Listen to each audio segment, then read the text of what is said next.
Hi எல்லாருக்கும் வணக்கம். நான் உங்கள் மாருதி பேசுகிறேன். இன்றைக்கி என்ன விஷயம்னா, இவ்வளோ நாள் வீடியோ போடுறதுக்கு காரணம் என்னன்னா, வேலை போயிடுச்சுங்க.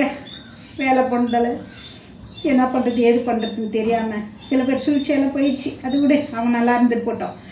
இன்னொன்று என்ன விஷயம்னா, மொபைலில் இப்போ நிறைய அந்த எலெக்ஷன் ஆனதுலேருந்து இன்ன வரைக்கும் ஒரு விஷயம் மட்டும் போயிருக்குதுங்க. நம்ம வந்துட்டு இன்னும் முட்டாளாகவே இருக்கிறோங்க. தமிழ்நாட்டு மக்கள் இன்னும் முட்டாளாகவே இருக்கிறோம். ஏன் அதை சொல்ல வரேன்னா, நம்ம சிஎம் சார் வந்துட்டு உச்சத்தில் இருந்து வந்த நீங்களாம் என்ன நோட் பண்ணி என்னத்துக்கு போட்டிங்கன்னா ஒரு கவர்ச்சிக்கு தான் போட்டது. உண்மை, அது சத்தியம். ஏன்னா நீங்களாம் முடிவு பண்ணியிருந்தீங்கன்னா, மாற்றம் வேணும்னு முடிவு பண்ணியிருந்தீங்கன்னா, தமிழ்நாட்டில் எவ்வளோ கட்சி இருக்குது, அதில் ஒரு கட்சியை தேர்ந்தெடுத்துருக்கலாம். ஆனால் இவர் ஒரு நடிகன் அப்படின்றதுக்காக மட்டும்தான் நீங்கள் ஓட்டு போட்டீங்க. அதுதான் சத்தியம் கூட, அதுதான் உண்மையும் கூட. எம்ஜிஆரெல்லாம் ஆக முடியாது. எம்ஜிஆருக்குன்னா மிஞ்சின. ஏன்னா எம்ஜிஆர் வந்து கருணாநிதி கட்சியில் எவ்வளோ வருஷம் வேலை செஞ்சார், வேலையை கற்றுக்கிட்டாருன்றது மக்களுக்கு தெரியும். உழைச்சாருன்றது மக்களுக்கு தெரியும். அதுக்கப்புறம் தாங்க அவர் தனியாக ஆட்சிக்கு வந்தார், கட்சி ஆரம்பித்தார். இது கூட நம்மளால் புரிஞ்சிக்க முடியாதா? இதெல்லாம் ஏங்க? உங்களுக்கு விஜய்ன்ற ஒரு நடிகர் வேணும். அந்த நடிகர் மேலே ஆசைப்பட்டு தான் நீங்கள் அரசியலில் ஓட்டு போட்டீங்க. இதுதாங்க உண்மை. ரெண்டாவது என்னன்னா, அவருக்கு நீங்கள் முக்கியம் இல்லை, பதவி மட்டும்தான் முக்கியம். நம்ம என்றைக்குமே பணத்திலையும் பதிவில் இருந்துக்கிட்டே இருக்கணுன்ற எண்ணம் அவருக்கு இருக்குது. ஏன்னா உச்சத்தில் இருக்கும்போதே சொந்த உழைப்பிலேயே எச்சி கையில் காக்கா ஓட்டாத அந்த மனுஷன் நம்ம கஷ்டத்து நம்ம பணத்தை எடுத்து நம்மளுக்கு செய்வாருன்னு என்னாக?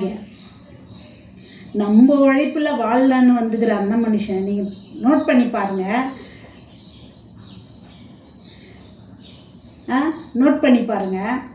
இது என்னன்னா, அவர் நெத்தியில் ஒரு மை இருக்கும், வசிய மை. அவர் கிறிஸ்டின்கார். அப்படி இருக்கும்போது அவர் நெத்தியில் ஒரு மை இருக்குது. நீங்கள் நினச்சிங்க பொட்டுன்னு இல்லை, அது வந்துட்டு மை, வசிய மை. என்னன்னா, குங்குமம் வைக்கலாம். கோயிலுக்கு போயிட்டு வந்து காலையில் தூங்கி ஏஞ்சி பூஜை பண்ணி ஒரு மனுஷன் வந்துட்டு திருநூறு குங்குமம் வச்சுன்னு வருவாங்க. அவர் நெத்தியில் புருவத்துக்கு ரெண்டு நடுவில் மை வச்சுன்னுக்கிறாரு. அது வசிய மை.